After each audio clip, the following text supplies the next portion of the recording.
और जैसा हम परमेश्वर के वचन में से भजन संहिता 1 और उसके 2 पद पर अध्ययन कर रहे हैं। 2 पद को हम पढ़ेंगे, भजन 1 का 2। परंतु वह तो परमेश्वर यहोवा की व्यवस्था से प्रसन्न रहता। हाँ, जो धन्य होना चाहता है उसके लिए कल 3 बातें मैंने बताई थी। पहली बात, वो वचन से प्रसन्न रहना, संगति में बने रहना, वचन को बराबर इस्तेमाल करते रहना, पढ़ते रहना। उसके बाद दूसरा जो पॉइंट है उसमें है दिन और रात। पढ़िए। और उसकी व्यवस्था पर रात दिन ध्यान करता रहता है। रात और दिन कहां पे लगा रहता है उसका मन? वचन में। दाऊद बादशाह कहता है मैंने तेरे वचन को अपने हृदय में रख छोड़ा है।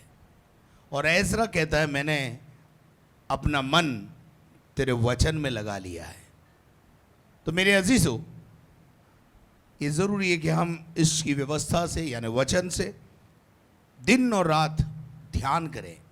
और कल मैंने ध्यान के बारे में भी काफी बात बताई। ध्यान करने वाले को परमेश्वर हमेशा उत्तम चीजें देता है। हालेलुया। उसके बाद हमने देखा कि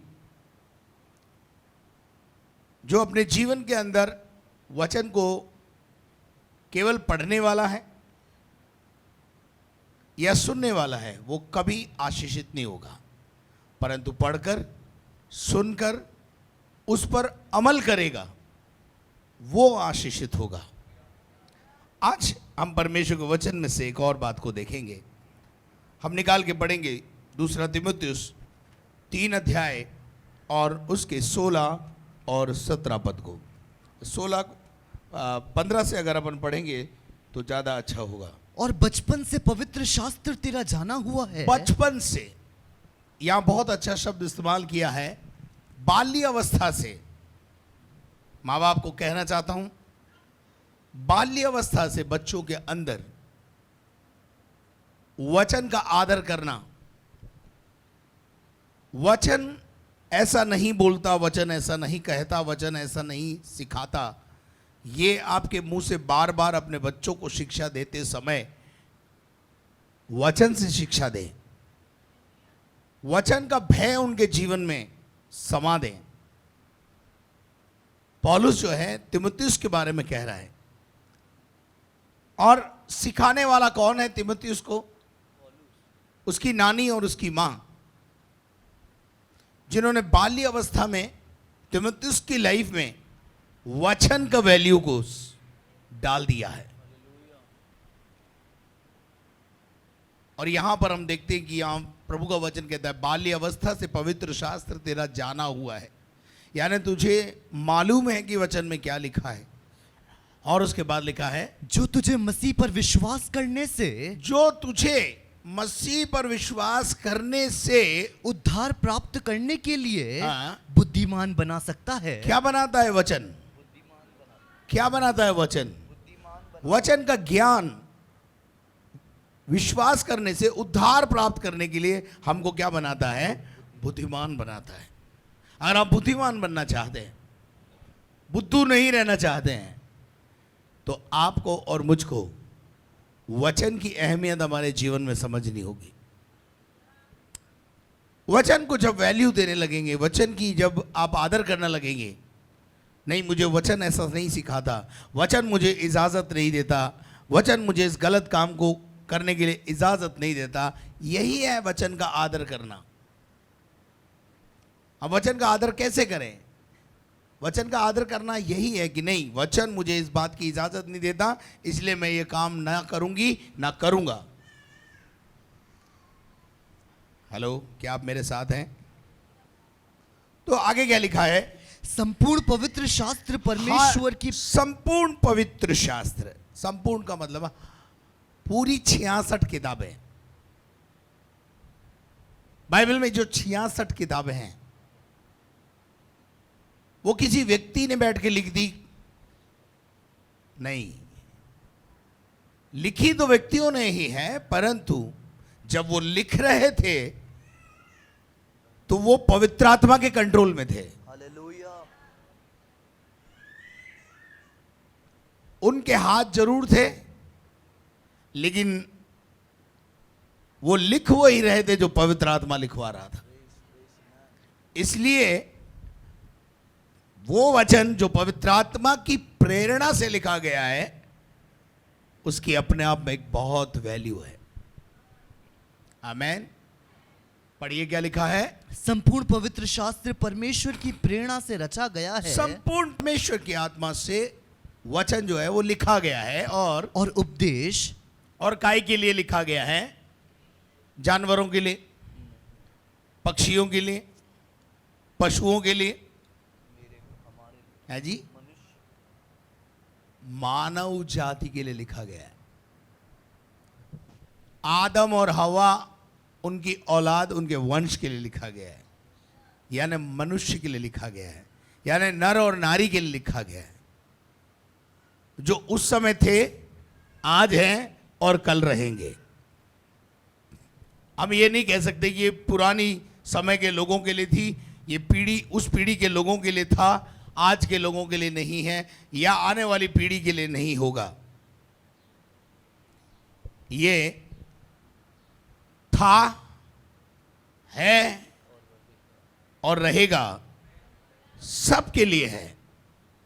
वचन कहता है हर एक पवित्र शास्त्र परमेश्वर की प्रेरणा से रचा गया है। और काय के लिए रचा गया है? उपदेश। काय के लिए रचा गया है?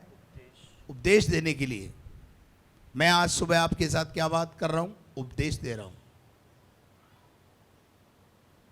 और समझाने के लिए। कई बार हमको विश्वासियों को समझाना पड़ता है, पति पत्नी को समझाना पड़ता है, दो परिवार आपस में लड़ते हैं तो समझाना पड़ता है। तो आधार क्या होता है हमारा? वचन आधार होता है।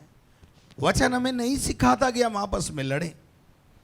वचन हमें चोरी करना नहीं सिखाता, झूठ बोलना नहीं सिखाता। वचन हमें ये बात की इजाजत नहीं देता, इसलिए हम वो काम नहीं करते। तो वचन काय के लिए है? समझाने के लिए। जब भी आप किसी भी व्यक्ति या भाई या बहन की काउंसलिंग करते हैं, वचन से बाहर मत जाइए। वचन को आधार बनाकर काउंसलिंग कीजिए। वचन समझाने के लिए है, वचन गुदगुदी मिटाने के लिए नहीं है, वचन एंटरटेनमेंट के लिए नहीं है।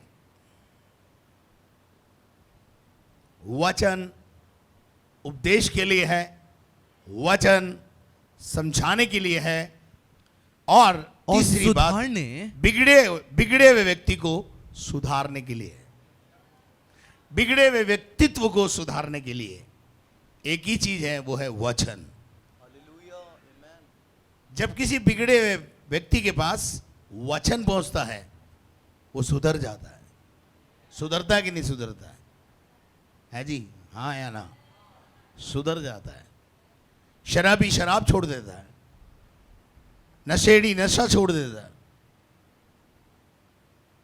अलग रहने वाले साथ रहने लग जाते हैं, क्योंकि क्या पहुंच गया है? अब वचन पहुंच गया है। इसलिए भजन एक का लेखक बोलता है, जो वचन से प्रसन्न रहता है वो आशीषित होता है, क्योंकि इसमें ताकत है। बोलो, वचन में ताकत है, वचन में जान है, वचन परिवर्तन करने की सामर्थ्य रखता है। वचन केवल व्यक्ति को बदलता है ऐसा नहीं है, वचन परिस्थितियों को भी बदलता है, वातावरण को बदल देता है। Praise the Lord. क्या आप मेरे साथ हैं? आपको बात समझ में आ रही? इसलिए भजन एक का लेखक बोलता है, जो इससे प्रसन्न रहता है वो धन्य होगा। और उसके बाद सुधारने और धर्म की शिक्षा। बोलो, धर्म की शिक्षा। अब ये धर्म की शिक्षा क्या है? सिद्धांत,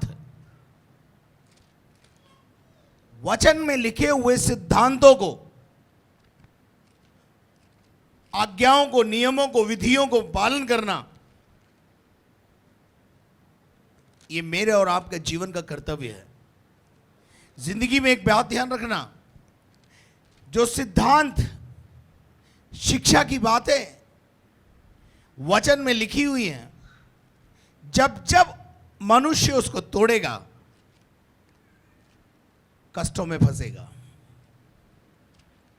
लेकिन जब जब वो सिद्धांतों में बना रहेगा, वो ब्लेसेड होता चला जाएगा। Praise the Lord. इसलिए जो मेरा अगला पॉइंट मैं आपको बताना चाहता हूं, एक धर्मी 7 कारणों से आशीषित होता है।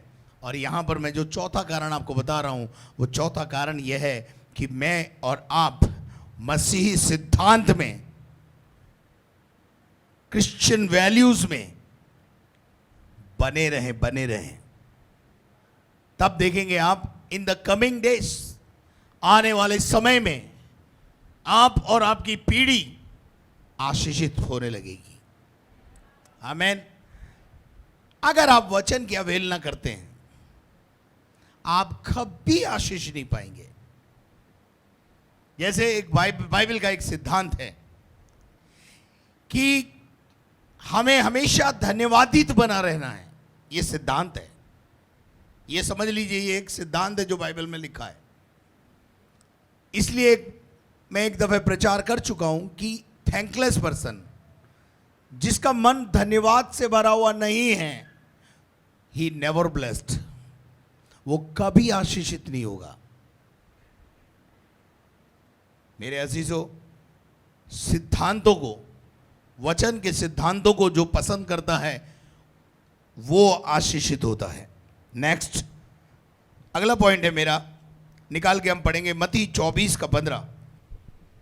इसलिए जब तुम उस उजाड़ने वाली घृणित वस्तु को, देखिए, परमेश्वर का वचन हमें ज्ञान और बुद्धि पहले से बताता है, पूरा आने वाली वस्तुओं को पहले से बताता है। प्रभु का वचन यहां कह रहा है कि जब एक उजाड़ने वाली वस्तु को, तुम घृणित वस्तु को, जिसकी चर्चा दानियल की पुस्तक में लिखी गई है, उसको पवित्र स्थान में खड़ा हुआ देखो, यानी कलीसिया में, ख्रिस्ट विरोधी के बारे में है। तो वचन हमें क्या कर रहा है? आने वाली बातों को, जो सामने आएंगी, जो समस्याएं आएंगी, जो क्लेश आएगा, उन सब के बारे में हमें बता रहा है। इसलिए वचन को पढ़ना, वचन को अहमियत देना बहुत जरूरी है। मुझे एक बहुत अच्छी बात याद आती है, जब दुनिया के अंदर, आपको पता है कि किसी देश ने चांद के ऊपर घर बनाने की योजना बना ली, और स्काई लैब जो है, स्काई लैब जिसको बोलते हैं, स्काई लैब भेज दिया। कितनों को मालूम है स्काई लैब के बारे में? ओके, बहुत कम लोगों को पता है, बच्चे जो नए हैं उनको नहीं पता है। तो ऊपर उन्होंने अपना लैब स्थापित कर दिया, और एक समय ऐसा आया कि वो लैब जो है वहां से खसक गया और नीचे गिरने की संभावना हो गई। अब लोगों के जी में जी नहीं है। क्यों? गलत तो नहीं बोल रहा था? कहां गिरेगा, भारत में गिरेगा, कहां गिरेगा, कुछ पता नहीं है। और लोगों ने क्या कर दिया मालूम है? जी में जी नहीं है अब उनको। लोग बेचैन है, सारे के सारे, दुनिया बेचैन है। लेकिन जो बाइबल के पढ़ने वाले थे, वो बेचैन नहीं थे। क्यों नहीं थे? क्यों? कोई चीज का पहले से मालूम है। किसी चीज का पहले से मालूम है, लोगों को नहीं पता था।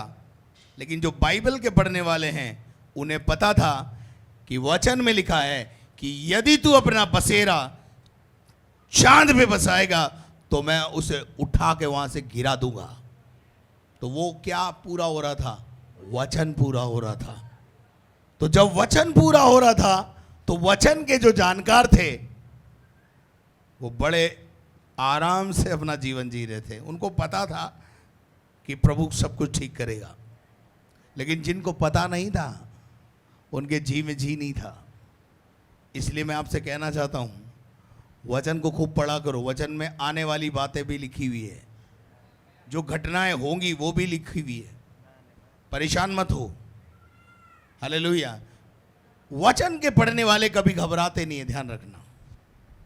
जिनको वचन पता है वो घबराते नहीं है। स्काई लैब गिरेगा ये तो पहले से लिखा है। पढ़ लीजिए ना, माइनर प्रॉफिट्स में लिखा हुआ है, यदि तू अपना बसेरा स्वर्ग में बसाने की कोशिश करेगा, मैं उसे वहां से गिरा दूंगा। और गिराया।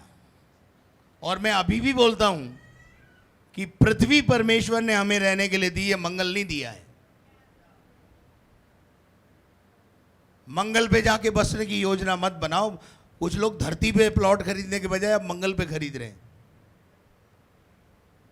होंदे मुंह गिरेंगे, ध्यान रखना। मैं भी यही हूं, आप भी यही हैं। क्योंकि बाइबल का परमेश्वर कहता है स्वर्ग मेरा है और पृथ्वी मनुष्य को रहने के लिए दिए मैंने। औकात में रहो, लिमिट में रहो, दायरे में रहो। जो खुदा ने तुमको जगह दी है ना रहने के लिए, वहां रहो। लेकिन ये इंसान का प्रॉब्लम है कि इंसान क्या करता है मालूम है? इंसान को एक ही दिमाग में बात है।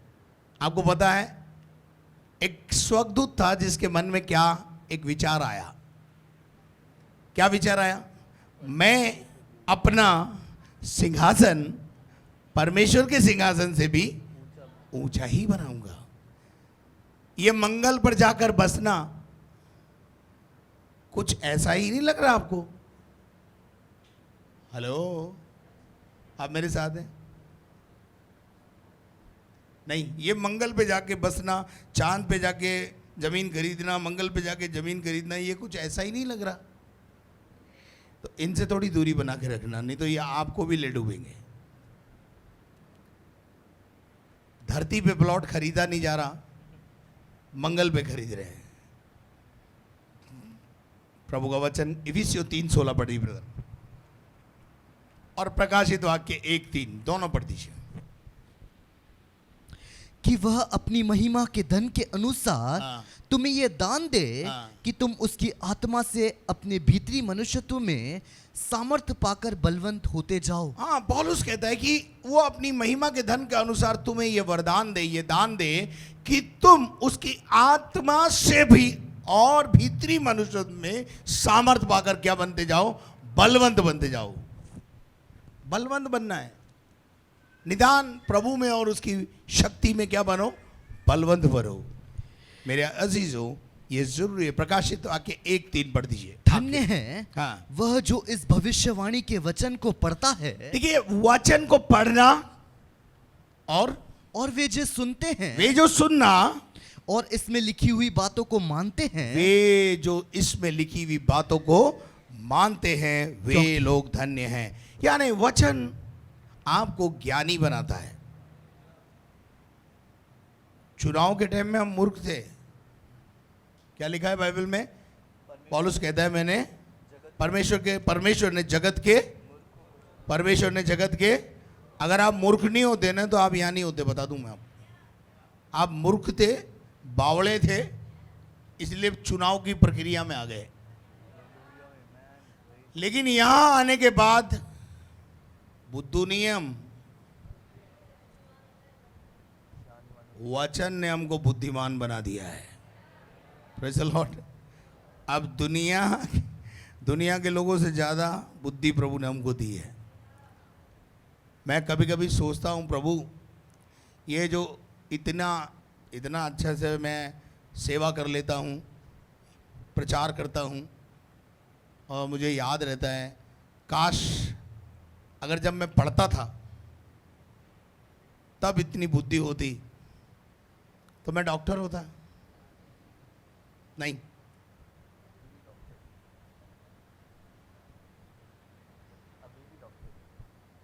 उस समय हमेशा बाय ग्रेस ही पास होता था। क्यों? बुद्धि नहीं थी। लेकिन अभी आप क्या सोचते हैं? मुझे बुद्धू समझते हैं? बुद्धि वाला समझते? बोले बुद्धि, बोले क्या बुद्धि है भाई। क्या बुद्धि पाई है? हम बुद्धू जरूर थे, पर अब बुद्धिमान है। हमें बुद्धिमान किसने बनाया है? वचन ने।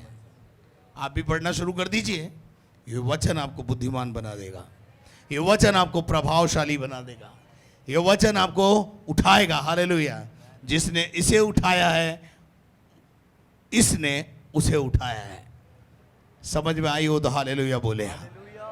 हालेलुया। उसके बाद हम एक और बात पढ़ेंगे, अंतिम बात। पहला पत्रस 2 अध्याय 1 से 3। ये वचन हमें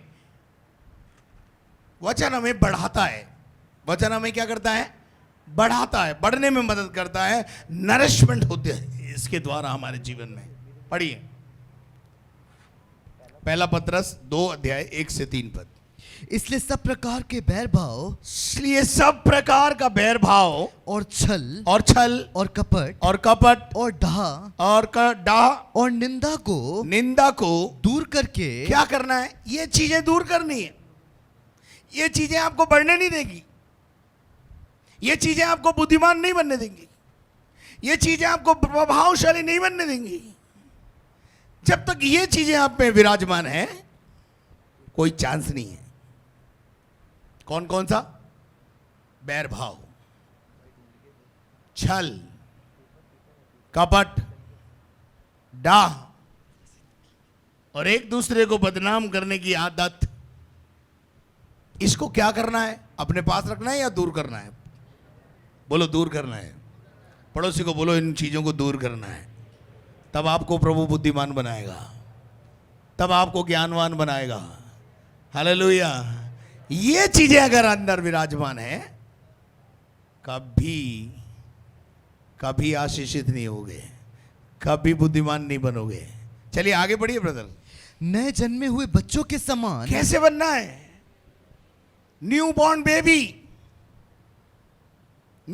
बेबी, आपका हृदय बच्चों के समान, आपका शरीर न्यू बॉर्न बेबी के समान होना चाहिए। आगे, निर्मल आत्मिक दूध की लालसा करो। काय की निर्मल का मतलब क्या होता है जी? बोलो प्योर, बोलो प्योर। आपको प्योर दूध चाहिए या दूध में पानी मिला हुआ चाहिए? बोलो। है जी? प्योर चाहिए तो प्योर तो इधर मिलता है, और यूट्यूब पर उधर मिलावट है। हेलो, आप मेरे साथ हैं?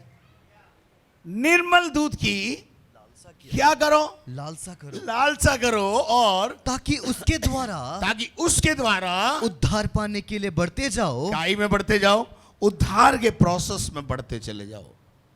हालेलुया। हमारा उद्धार हुआ नहीं है, होगा। We are in the process of solvation.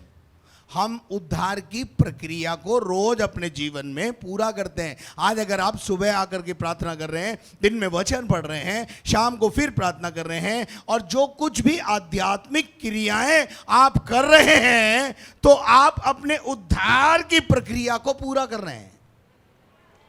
आप किसी व्यक्ति पे एहसान नहीं कर रहे हैं, आप पास्टर राजेंद्र डेविड पर एहसान नहीं कर रहे हैं सभा में आकर के,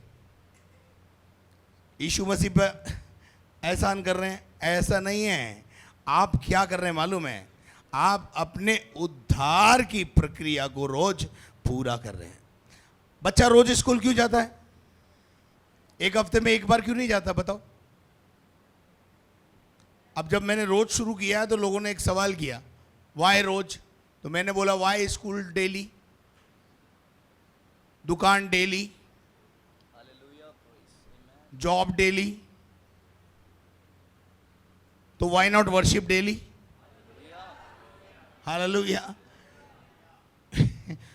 जो काम रोज करना चाहिए उसको हफ्ते में एक बार करते हैं।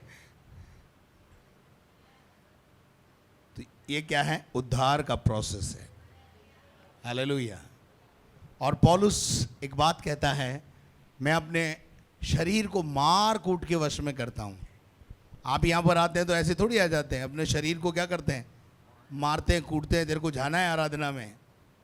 इतना आसान थोड़ी है यहाँ तक आ जाना। ना ना ना ना, आप वो लोग हैं जो विजय प्राप्त करके आ रहे हैं यहाँ पर। बहुत सारे लोग हैं जो विजय नहीं प्राप्त कर रहे। इच्छा तो है अंदर कि मैं भी जाऊं, लेकिन आ नहीं पा रहे, उनकी परिस्थितियां उन पर हावी हैं। आप धन्य हैं जो परिस्थितियों को ऊपर चल के यहाँ पर आ गए। आमीन। ताली बजाकर मैं प्रभु को महिमा दे। We all are in the process of salvation. हम उद्धार की प्रक्रिया में रोज रोज रोज रोज क्या कर रहे हैं, बढ़ते चले जा रहे हैं। आमीन। क्या आप मेरे साथ हैं? मेरे अजीजों, परमेश्वर का वचन रोमियो की पत्री 10 अध्याय उसका 17 पद पढ़ दिए।